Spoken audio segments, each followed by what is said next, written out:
Hello বন্ধুরা, তোমরা সবাই কেমন আছো? আশা করছি তোমরা সবাই ভালোই আছো। তো আজকে আমি চলে এসেছি তোমাদের জন্য একটি নতুন জব নোটিফিকেশন নিয়ে, যেটি তোমরা অন স্ক্রিন দেখতেই পাচ্ছ। তোমাদের এই নোটিফিকেশনটা কিন্তু এসছে মিনিস্ট্রি অফ হোম অ্যাফেয়ার্সের তরফ থেকে, যেটি নিয়ে আমি হোম অ্যাফেয়ার্সের তরফ থেকে, এবং যে পোস্টের জন্য তোমাদের এই নোটিফিকেশনটি এসছে সেটি হচ্ছে জুনিয়র ইন্টেলিজেন্স অফিসার গ্রেড 2।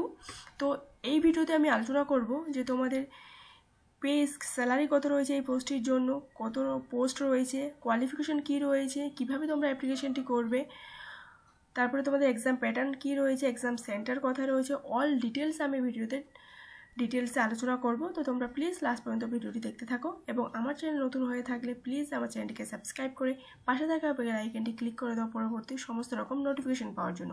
তো চলো এবার আমি ডিটেলসে আলোচনা শুরু করি।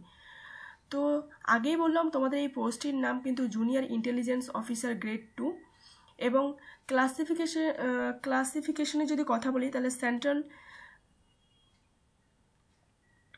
Central service group C, non gazetted non ministerial কিন্তু আমাদের এই পোস্টটি রয়েছে। স্যালারির যদি কথা বলি তাহলে কিন্তু লেভেল 4, মানে তোমাদের 25,500 থেকে 81,100 পর্যন্ত তোমাদের কিন্তু স্যালারি থাকবে। নাম্বার অফ ভ্যাকেন্সি যদি কথা বলি তাহলে কিন্তু তোমাদের টোটাল ভ্যাকেন্সি রয়েছে 394টি। তার মধ্যে যারা জেনারেল ক্যান্ডিডেটস রয়েছে তাদের জন্য রয়েছে 157টি, ইডাব্লিউএস এর জন্য রয়েছে 32টি, ওবিসির জন্য 117, এসসির জন্য রয়েছে 60 এবং এসটির জন্য রয়েছে 28টি। এসেনশিয়াল যদি কোয়ালিফিকেশনের কথা বলি তাহলে তোমাদের কোয়ালিফিকেশনে বলে দিই যে diploma in engineering in the field of electronics and telecommunication or electronics and electronics or information technology or computer science or computer engineering or computer application যদি তোমাদের থাকে তাহলে কিন্তু তোমরা অ্যাপ্লিকেশনটি করতে পারবে। অথবা যদি তোমরা ব্যাচেলর ডিগ্রি ইন সায়েন্স মানে বিএসসি করা থাকে, এবং কোন কোন সাবজেক্টের যদি কথা বলি তাহলে electronics, computer science, physics, mathematics যদি তোমাদের করা থাকে তাহলে তোমরা অ্যাপ্লিকেশনটি করতে পারবে। অথবা bachelor degree in computer application যদি তোমাদের করা থাকে তাহলেও কিন্তু তোমরা অ্যাপ্লিকেশনটি করতে পারবে। এবার আমি কথা বলবো এজ লিমিট কত। তো তোমাদের এখানে এজ লিমিট দেওয়া রয়েছে, তোমাদের বয়স যদি 18 থেকে 27 বছরের মধ্যে হয় তাহলে তোমরা অ্যাপ্লিকেশনটি করতে পারবে। এছাড়া গভর্নমেন্ট যে রুলস মানে এসটি, এসসি, ওবিসি, তারপরে হচ্ছে জেনারেল যারা হচ্ছে এক্স সার্ভিসম্যান রয়েছে তাদের জন্য 5 বছর, 3 বছর বা 7 বছরের যে অ্যাপ্লিকেশনটি তোমরা পাও, মানে এজ লিমিটের যে ছাড়টি পাও সেটাও তোমরা কিন্তু এখানে পেয়ে যাচ্ছ। নেক্সট যেটি আমি আলোচনা করব, যারা হচ্ছে বেঞ্চমার্ক ডিসঅ্যাবিলিটি রয়েছে তাদের জন্য কিন্তু এই পোস্টটি নয়, তারা কিন্তু তোমরা অ্যাপ্লিকেশনটি করতে পারবে না।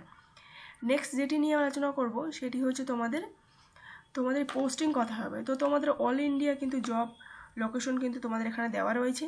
এবার নেক্সট আমি আলোচনা করব তোমাদের এক্সাম যে প্যাটার্ন রয়েছে সেটি নিয়ে। তো তোমাদের কিন্তু 3টি টায়ারে কিন্তু তোমাদের এক্সাম হবে। ফার্স্ট যে টায়ার সেটি হচ্ছে তোমাদের অনলাইন এক্সাম হবে, যেটি তোমাদের objective type MCQ type question হবে, যেখানে তোমাদের 100টি কোশ্চেন দেওয়া থাকবে। তার মধ্যে তোমাদের সাবজেক্টের ওপর কিন্তু 75% এবং জেনারেল মেন্টাল এবিলিটির ওপর কিন্তু 25% কিন্তু কোশ্চেন তোমার থাকবে। এবং নেগেটিভ মার্কিংয়ের যদি কথা বলি তাহলে কিন্তু তোমরা 4টি ভুল করলে 1 নম্বর তোমাদের কাটা যাবে। টোটাল মার্কস কিন্তু রয়েছে 100, টাইম ডিউরেশন রয়েছে 2 ঘন্টা। নেক্সট যে হচ্ছে টিয়ার 2 তোমাদের কিন্তু স্কিল টেস্ট হবে, এবং সেখানে তোমাদের টোটাল মার্কসের যদি কথা বলি তাহলে 30 নম্বর, এবং থার্ড যে টিয়ার সেটি তোমাদের ইন্টারভিউ বা পার্সোনাল টেস্ট, সেটি তোমাদের কিন্তু 20 মার্কস থাকছে। এবার আমি কথা বলবো এক্সাম সেন্টার।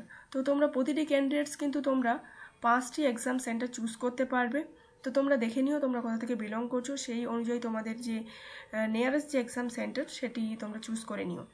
এবং আমি বলে দিই যারা ওয়েস্ট বেঙ্গল থেকে রয়েছে তাদের কিন্তু আসানসোল, বর্ধমান, দুর্গাপুর, কল্যাণী, কলকাতা এবং শিলিগুড়ি কিন্তু তোমাদের এক্সাম সেন্টার কিন্তু রয়েছে।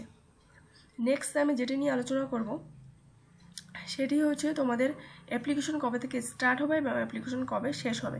তো বন্ধুরা তোমাদের কিন্তু অ্যাপ্লিকেশন অলরেডি স্টার্ট হয়ে গেছে, যেটি কিন্তু আগস্ট মাসের 23 তারিখ থেকে স্টার্ট হয়ে গেছে, যেটি কিন্তু তোমাদের চলবে সেপ্টেম্বর মাসের 14 তারিখ পর্যন্ত কিন্তু তোমাদের অ্যাপ্লিকেশনটি চলবে। এবং যদি আমি হচ্ছে লাস্ট ডেট অফ পেমেন্টের যদি কথা বলি তাহলে কিন্তু তোমাদের 16/9/2025 পর্যন্ত কিন্তু তোমরা পেমেন্ট করতে পারবে। এবং অ্যাপ্লিকেশন যদি কথা বলি তাহলে কিন্তু তোমরা অনলাইনের মাধ্যমে তোমাদের অ্যাপ্লিকেশনটি করতে হবে। এর দুটি ওয়েবসাইট রয়েছে অ্যাপ্লিকেশনটি করার জন্য, সেটি হচ্ছে www.mha.gov.in এবং আরেকটি যে পোর্টাল রয়েছে সেটি হচ্ছে www.ncs.gov.in। এবং তারপরে যেটি আমি কথা বলবো সেটি তোমাদের অ্যাপ্লিকেশনটি করতে গেলে তোমাদের কি কি ডকুমেন্টস লাগবে। তো বন্ধুরা তোমাদের কিন্তু এখানে বলাই রয়েছে যে তোমাদের কিন্তু অ্যাপ্লিকেশনটি অনলাইনের মাধ্যমে করতে হবে। তোমাদের কিন্তু একটি ভ্যালিড ইমেল আইডি এবং মোবাইল নাম্বার কিন্তু তোমাদের লাগবে। এবং নেক্সট তোমাদের একটি রিসেন্ট হচ্ছে পাসপোর্ট সাইজ কালার ছবি লাগবে, যেটি হচ্ছে 100 থেকে 200 কেবির মধ্যে লাগবে এবং জেপিইজি ফর্মে কিন্তু তোমাদের লাগবে, যেটি কিন্তু তোমাদের 12 সপ্তাহের পুরনো হলে কিন্তু চলবে না। এবং তোমাদের তার সঙ্গে তোমাদের নেক্সট যেটি লাগবে সেটি হচ্ছে তোমাদের সিগনেচার, যেটি তোমাদের হচ্ছে 80 থেকে 150 কেবির মধ্যে লাগবে, সেটিও কিন্তু জেপিজি বা জেপিইজি ফরম্যাটে কিন্তু লাগবে। দেন তোমাদের কিন্তু ভ্যালিড ফটো যে আইডি প্রুফ যেটি তোমাদের সেন্ট্রাল বা স্টেট গভর্নমেন্ট থেকে ইস্যু করা হয়েছে সেটির তোমাদের লাগবে। নেক্সট তোমাদের হচ্ছে সার্টিফিকেট লাগবে ক্লাস 12-এর এবং ক্লাস 10, ক্লাস 12 এবং তোমরা যে ডিপ্লোমা ওর গ্রাজুয়েশনের যে তোমাদের সার্টিফিকেট সেটি কিন্তু তোমাদের লাগছে। এবার আমি বলে দিলাম তোমরা অ্যাপ্লিকেশনটি কোথা থেকে করবে। তোমাদের অ্যাপ্লিকেশনটি যে অনলাইন যে ওয়েবসাইট রয়েছে অ্যাপ্লিকেশনটি করার জন্য সেখানে কিন্তু তোমাদের অ্যাপ্লিকেশনটি করতে হবে, যার জন্য তোমাদের একটি পার্সোনাল ইমেল আইডি মানে ভ্যালিড এবং ভ্যালিড মোবাইল নাম্বার যেটি তোমাদের অ্যাক্টিভ রয়েছে সেরকম কিন্তু একটি মোবাইল নাম্বার তোমাদের লাগবে। নেক্সট আমি যেটি নিয়ে কথা বলবো সেটি তোমাদের এক্সাম ফি কত লাগছে। তো বন্ধুরা তোমাদের অল ক্যান্ডিডেটস তোমাদের কিন্তু 550 টাকা এবং তার মধ্যে যারা মেল ক্যান্ডিডেটস রয়েছে, যারা জেনারেল ইডাব্লিউএস বা ওবিসি রয়েছে তাদের জন্য কিন্তু 650 টাকা রয়েছে এবং অল এসটি এসসি এবং ফিমেল ক্যান্ডিডেটস এবং এক্স সার্ভিসম্যান যারা রয়েছে তাদের জন্য কিন্তু 550 টাকা কিন্তু তোমাদের অ্যাপ্লিকেশন ফি, এক্সামিনেশন যে ফি মানে অ্যাপ্লিকেশন করার জন্য তোমাদের যে ব্যাংক যে চার্জ সেটি কিন্তু তোমাদের কাটবে। এবার আমি বলে দিই আরেকবার বলে দিই, তোমরা কিন্তু অ্যাপ্লিকেশন পেমেন্টের যদি কথা বলি তাহলে কিন্তু অনলাইন এবং অফলাইন দুটিভাবেই তোমরা কিন্তু করতে পারবে। ক্লোজিং ডেটের যদি কথা বলি তাহলে কিন্তু তোমাদের সেপ্টেম্বর মাসের 14 তারিখ কিন্তু তোমাদের লাস্ট ডেট রয়েছে অ্যাপ্লিকেশনটি করার জন্য। তো বন্ধুরা আজকে ছিল এই পর্যন্তই, আবার তোমাদের সঙ্গে দেখা হচ্ছে পরের আরেক ভিডিওতে। ততক্ষণ ভালো থাকো আর সুস্থ থাকো এবং প্লিজ আমার চ্যানেল নতুন হয়ে থাকলে আমার চ্যানেলটিকে সাবস্ক্রাইব করে পাশে থাকা বেল আইকনটি ক্লিক করে দাও পরবর্তী সমস্ত রকম নোটিফিকেশন পাওয়ার জন্য। তো thank you so much for watching this video.